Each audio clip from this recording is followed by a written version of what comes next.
Hi, my name is David Hicks. From 2007 up until this year, 2020, I was a member at Woodmont Hills Church. Okay, so actually I never made it official, but just work with me here, okay? People figured it out. So yes, I was a member there, but despite that fact, you may not recognize me because I never actually did that much in worship. Well, I take that back. Michael Slayton wrote me one time and said, "Hey, David, could you lead us in a prayer asking God for revival for second service?" And I thought, oh, wow, that is a fantastic idea. Maybe I could do this, maybe I could do that, get some audience participation going. So I wrote Michael back and tried to bounce some ideas off of him. And so he wrote back and said, well, whatever you do, just remember that you've got 2 minutes.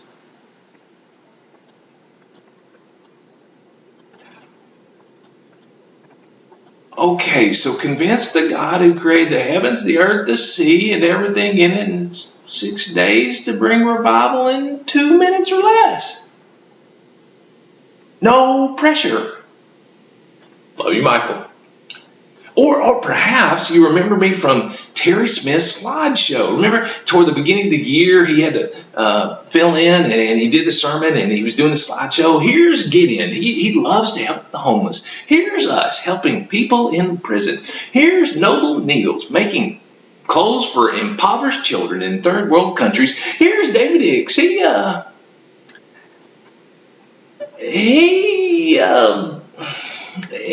likes to make people laugh. Next slide. Thanks, Terry. I owe you one. But if you knew me from anything, it would have been Explorers, the class formerly known as Celebration Station. It's for our preschool and kindergarten class, our 4 and 5 year olds. The story behind how I got in that class, I do want to share with you. In that class, I do acting. I played lots of characters from Kinbot to Jungle Jim to Professor Prophet, and then a lot of biblical characters from apostles to prophets up to and including Jesus.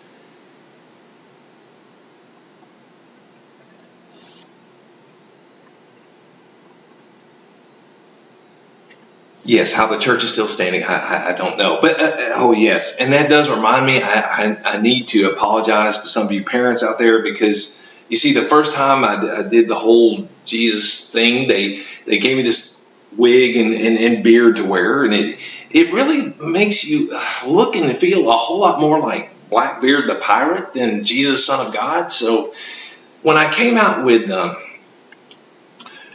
treat others the way you want to be treated,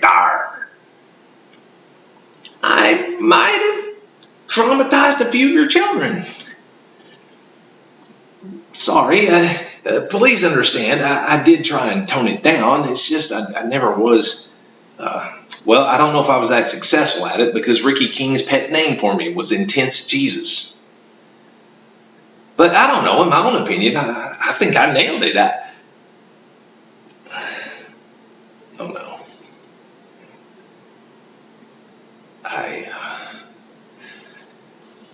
I've got a lot of explaining to do come Judgment Day, but I did a good job of it, let me say, because one Wednesday night I was standing outside of Explorers, and just dressed in normal clothing, wasn't dressed up in costume when one of the children from our class came by with their parents, and she was walking and down the hall and stopped.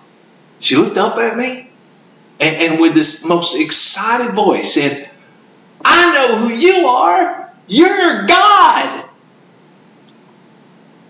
So as this panic just kind of went all throughout my brain, I formulated a quick response as a not so mysterious clap of thunder rolled in the background and said, No, you don't understand. I'm Jesus. She figured it out. Again, lots to answer for come Judgment Day. But the reason I put this video together is because I wanted to give you a thank you. For two big things. I think one is this whole the world of children's ministry that that opened up for me. And it all started with back in the days when during the summers we would do these little Bible stories in the different classrooms. And I think it was back when Suzanne would do some of her singing invitations. She tried to prompt some of us to volunteer to be an actor during the summer. And I'd never really done acting except for one line in a freshman play at Lipscomb where I was Santa Claus, believe it or not. So they weren't into typecasting. I don't know what else to tell you. But so I decided, yeah, I'll give this a try. And I was given a very small part. I was just a soldier who was supposed to be afraid of Goliath.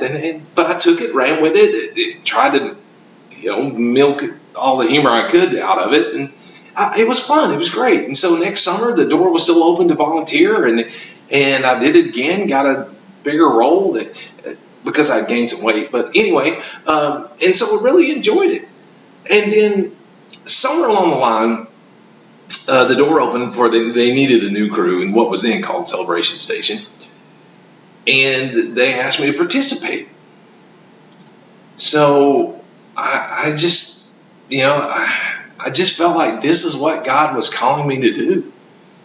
And so I took the opportunity, and then this whole new world opened up for me. It got to be a main character in VBS during a couple of summers, and that was so wonderful. I actually did this thank you video before I left, and unfortunately it ended up looking like Kung Fu Theater. For those of you who know that reference, the video, the audio started out in sync, and then it just got completely out of sync. And my only guess is that the timing wasn't right for this video, and so that's why I'm having to redo it today. And I may post the original version just for those of you who might want to see it.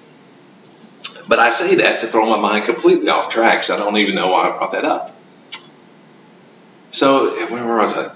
Yes. Anyway, I say I wanted to share that with you, okay? Because I want to encourage you in your ministries to keep the door open for others to participate. In fact, think in terms of how to get others to participate. And maybe it's just one-time things, where I don't know, it depends on your ministry, but think of opportunities to give people a one-time opportunity to participate. Or maybe you need somebody short-term. Maybe you need somebody as a fill-in. But then also thinking, maybe we can add some people to be a full-time part of this ministry. Don't know. Seek God's guidance. Let God lead you to people, and try to ask people that have never been asked to do anything. Try to ask people that, outside the box sometimes. But just, in other words, think in terms. It's just basically what Hebrews 10 says. How do I get my brothers and sisters? How do I stimulate them to good works? Well, that's how you got me to get into this world of ministry that I love, is because someone asked me. And so keep your eyes and minds open, even when the ministry is going fantastic and you don't think you need anybody else's help. Still, think in terms of how can we give other people opportunities to get involved, because you never know the spiritual good that will do for them. But a huge thank you. Oh, I finally remember why I got off, why I started in the previous video. One of the things I said was in my life, when I think about the past, I have a lot of pain in a lot of areas. But when it comes to children's ministry, the pain's not there. It's just something I will always remember fondly. The other huge shout out I want to thank you for is because you loved my son. My son, Caleb Hicks. For those of you who don't know me, you're my son. We adopted him when we were missionaries in Africa. Got him when he was 10, 11 days old. He was 4 pounds, 4 ounces, and it's a real just miracle of God, providence of God's story that he's even alive today, and the wonderful young man that he is. And all on the way while we were at Woodmont, you had Bible teachers, you had volunteers, shepherds in the youth ministry pouring out his heart, pouring out their heart to him, and he jotted down a few of them for me here. Danny Austin, and Michael Gallagher. And he doesn't have the best of handwriting, so if I got anybody wrong here, please forgive me. Ward and Cameron Boone, Nancy Osmond, David and Michelle Nicholson, and I'm sure there were others. And please forgive me, for anyone we failed to mention. But you have people pouring out their heart into his life. I said, 1 year we were not a member of Woodmont. We went to Florida. My mom had Alzheimer's. We moved down there to see if we could. I wanted to see if I could help in her sickness, and but it tore him up, and we did move back, but still that definitely left some scars in his life. But may the Lord forgive me, but before we went, you threw a going away party for him, and David Nicholson said some of the kindest, most wonderful things, and you could tell that he had a genuine, deep love for my son. When my son turned 13, I took him before the shepherds, asked them to pray for him. And you know how shepherds meetings are, and there's so many things that are just, nagging at them, and things they got to deal with, and they go long and they go over time, and yet they stop their agenda to pray for my son. You could tell they enjoyed taking time out to come over and lay hands on my son and pray for him. I had people who would, often ask about how Caleb and how he was doing. People who prayed for him regularly in times of deep crisis. Were there for him. Stephen Lyndon Johnson, Damon Cathy. I remember a couple of times they really helped Caleb out when he was in just an emotional crisis. You've had two rough losses since I left. When Caleb went to Nicaragua, it was Ty Osmond, one of the people there, setting an example. Willis Jones was one of those people who prayed for my son, and when he'd often ask, "How is Caleb doing?" But he wasn't the only one. But I definitely wanted to give that shout out to both of them and the influence they've had on my son's life. So when you have a church who loves your child, who loves your children, really, what more can you ask for? And so it is with that in mind that I especially want to take time out to thank you, the Woodmont Hills Church, for all the love you showed me, my wife Heather, my son Caleb throughout the years. Side note here, I'm wearing the shirt Pray for Jay, and I did want to mention what that is. There's a young man named Jackson Igo. He's about 18, around in there, 18, 19 maybe, but he's for over a year, he's had just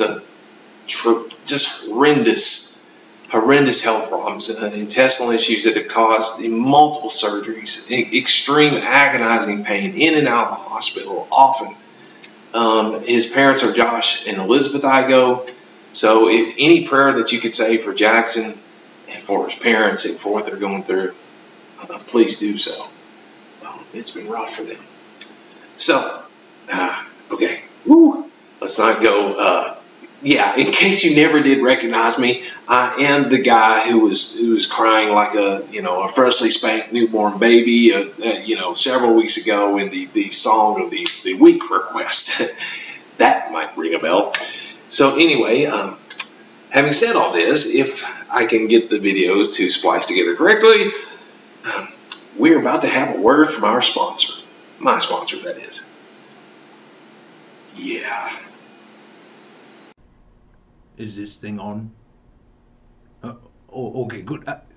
Are you sure that's not 5 feet 11 inches? You seem kind of close. It's yes, we're recording. Sorry. Hello, this is Jungle Jim at your service. Would you like to hear some deep theological teaching produced by one of the finest minds that Woodmont Hills has ever produced? I would too. But in the meantime, I produced several videos. They're on YouTube. Just search Jungle Jim David Hicks Bible Stories, something to that effect, and you'll hopefully find them. They're 8 Bible stories. You can use them for family devotionals, personal devotionals, Bible study stories. So, where people get together and they talk about Bible stuff, that kind of thing. Insomnia relief, however you want to use them. And if you can't watch the videos, there's always the audio versions, which is basically playing the video without watching it. But anyway, I just wanted you to know that they were there in case you'd like to use them for whatever purpose. This has been Jungle Jim at your service. Lastly, I want to leave you with a song. It's just a melody. This has been a rough year, to state the obvious. Around the globe, here in America, even at our own church, this has so far been a very painful, very hard year on many levels for many people. It's not always going to be like that. At some point, we are going to be able to get to be with and see the face of our Father. And so that's the gist of this song. The first 2 verses are about us in that moment that we get to see God, and the last verse is about how hopefully God sees us, how God sees us, however you want to say it. So if you can, put yourself in that frame of mind, close your eyes and imagine it however you want to do it, of that moment where you first get to see God. And may this song be a blessing to you. When I see your face, like rivers my tears will all flow down. When I see your face, gladly my knees will bow to the ground. When I see your face, all the pain of this life will go away. When I see your face, there'll be no hiding my joy in that day. When I see your face, I'll see the face of pure love. When I see your face, it'll be brighter than all the stars above. When I see your face, it's my Father's eyes that I will see. When I see your face, I'll see the power that made all things come to be. When you see my face, may you see a heart filled with love. When you see my face, may it remind you of your beloved Son. When you see my face, may all your pain from this life go away. When you see my face, may it fill you with joy every day. When you see when I see your face.